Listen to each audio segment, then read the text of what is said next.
Apparent depth is defined as the depth at which it appears an observer sees an object. This is not the actual depth of an object.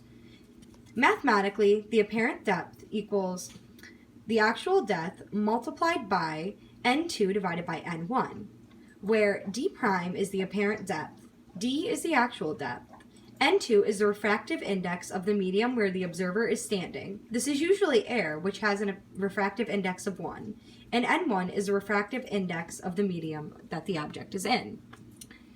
Apparent depth in water versus vegetable oil.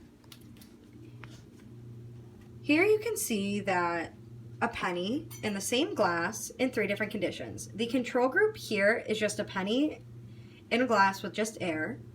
In glass 2, there is a penny with water, and in glass 3, there is a penny with oil. In this, it appears that the penny with oil is at the lowest depth.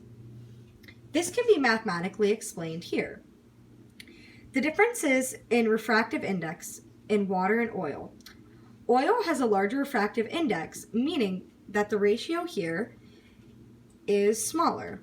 As such, the apparent depth is 0.1 meter, and the apparent depth in water is 0.11.